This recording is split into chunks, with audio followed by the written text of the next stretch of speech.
The Senate Banking Committee will hold a hearing tomorrow on President Biden's Federal Reserve nominees. Joining us right now to share some concerns he has about these picks is Senator Pat Toomey. He is the lead Republican on the Banking Committee. And, Senator, it's good to see you today. You might anticipate that somebody from the other side of the aisle would have problems with the Fed picks from a sitting president, but you've got some pretty specific ones. What are the biggest issues you're looking into here? Yeah, and I have supported Fed noms from the opposite party in the past, and I'd like to be able to get to yes on in some cases here. Here's what I think is happening.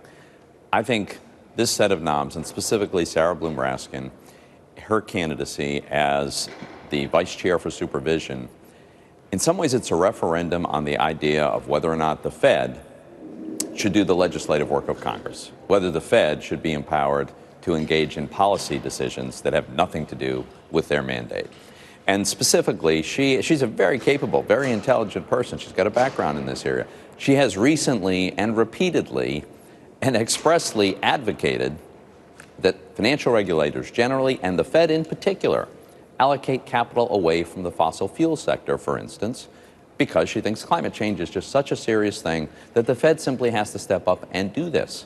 Now, the problem is, embedded in any such action is all kinds of really important implicit decisions that are going to affect ordinary Americans every day. We see how people are reacting to gas prices at the moment. That's not a decision to be made by unelected Fed governors who never face the voters. That's a tough set of decisions. What we do about climate is a tough set of decisions that need to be hashed out through a politically accountable process, not the Fed. I think the Fed has already been wandering outside of its lane, the regional banks in particular, and I am totally opposed to the idea that we would openly declare that the job of the Fed is to allocate capital.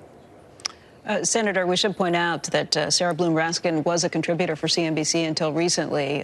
You're not the only person raising this concern. The American Chamber of Commerce has raised a similar concern and said that they're concerned about any industry being cut off from banking, and said that if it was a Republican trying to say that we should cut off alternative energy source companies, that they would raise concerns about that, too. Right. What has Sarah Bloom Raskin kind of come back and said to these concerns that have been raised? Well, so here's one of my concerns, is there's this notion, and frankly, Lael Brainerd took a slightly different tack. She didn't have a paper trail, but what we hear is, oh, all we really want to do is have a climate scenario analysis. We want to require the banks to understand their risks and do a climate scenario analysis. You know when the last time a significant financial institution in America failed as a result of a severe weather event was? Nobody does, because it doesn't happen. It hasn't happened. Banks understand the risks they take if they're lending to developers along a coast. This is really what this is about, is creating a set of tools that they can later use to require banks to have, say, higher capital weighting if they lend to disfavored industries. They're going to say it's just about understanding risks. That's not what Sarah Bloom Raskin has advocated for in writing. And recently, they've advocated for allocating capital. So is this going to be a party line vote? I think there will be very significant Republican opposition to Sarah Bloom Raskin. I don't know exactly how the vote's going to turn out. And the vote isn't this week. This week, it's just a hearing to examine these questions, ask these questions, and hear what the witnesses have to say. But have you already made up your mind? Is there anything she could say that would change that?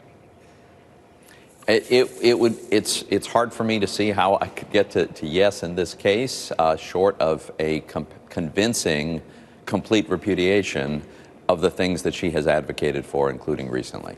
But are there any Democrats who've expressed concern? That's what I mean. Is this a situation where... Okay, yeah, I hear you. Look, I don't know what my Democratic colleagues are going to do. I would say, first, there are some that are very concerned about any kind of government effort to starve the fossil fuel industry of capital. That should be a concern. And then I really think that all of my Democratic colleagues should be concerned about the extremely undemocratic idea that we're going to empower the Fed to make these kind of decisions for American society. That should be anathema to anyone who really believes in our democracy. I don't know how my Democratic colleagues will react. Senator, another huge issue has been whether congressional members, whether senators should be allowed to trade stocks or other equities while they are also kind of having access to information that the average American would not have access to, while they can influence regulatory issues that would impact a company or anything else. And the Philadelphia Inquirer raised some questions about your investment in cryptocurrency at a time that you've also been advocating to kind of keep a hands-off approach to what happens with cryptocurrency. First of all, it looks like you own somewhere between $2,000 and $30,000 of crypto that you bought. I don't know if you're still actively trading it. Yeah, actively trading it would be a huge exaggeration. That piece is a ridiculous piece. They're just trying to sensationalize something that's not very sensational. Here's the thing. Ever since I could first accumulate any savings, I had a very simple strategy: diversify, because I've been doing other things rather than evaluating companies and picking stocks. So I've always had a diverse portfolio. It seems to me the crypto assets are here to stay, and a thoroughly diversified portfolio should have some. I have always, I think you know this, Becky, I've always been an advocate for free markets, limited government, lighter regulation, lower taxes. That goes back to when I first ran for the House in the 1990s. I still believe that. That isn't going to change. It still applies across the economy. And this is a completely specious argument in this newspaper. You know, I understand that it's less than 1% of your portfolio. I get that. Right. But I think it does come to a broader issue about the appearance of impropriety, or just about whether Congress should be able to trade in any of this stuff while they have the ability to regulate any of these things. I mean, I can't own stocks. I'm only allowed to own Comcast or ETFs, or, you know, I own investment funds that are like broad tracking the index. That's it. Because the concern is I could say something that would influence it. I think you probably have the potential to have a much greater influence than I would over some of these things. And I think it's questions that have been raised on both sides of the aisle. You know. Well, it's on both sides of the aisle. Nancy Pelosi has a huge portfolio. Should she be able to continue to trade, or should her husband be able to trade? You know, we can shut this all down and forbid members of Congress from doing it. We can continue to make more reasons for people just not participate in public office. I'm not sure that's a great idea. We have a very extensive disclosure regime. Every transaction has to be reported. All assets have to be reported. People can see what members of Congress do, and they can draw their own conclusions.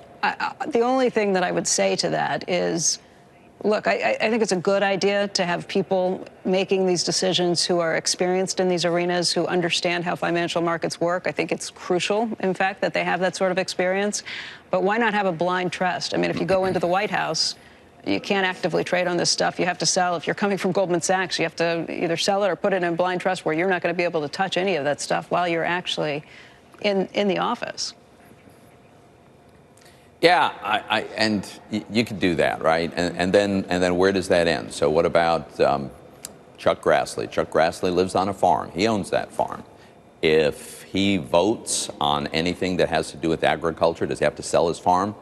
What about someone who has a small family business? They've had it for years, maybe generations. They have to not vote on economic policy because at the end of the day, after all, it could affect their business. I think the sensible way to do this is require disclosure.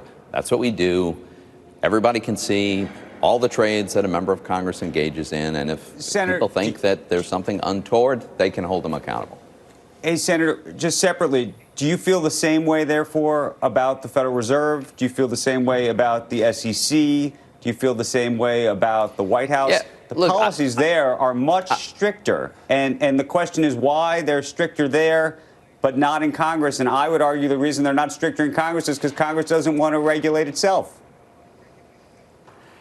Look, I don't know if you have that vote, it probably passes, right? Congress generally likes to engage in self-flagellation because it's good politics. But I think probably the reason that they're somewhat more onerous at the regulators is because individual regulators have actually much more opportunity to make specific granular changes in the regulations that affect companies. And let's face it, regulation has the force of law. So there's far more regulations passed than there is major legislation that affects business.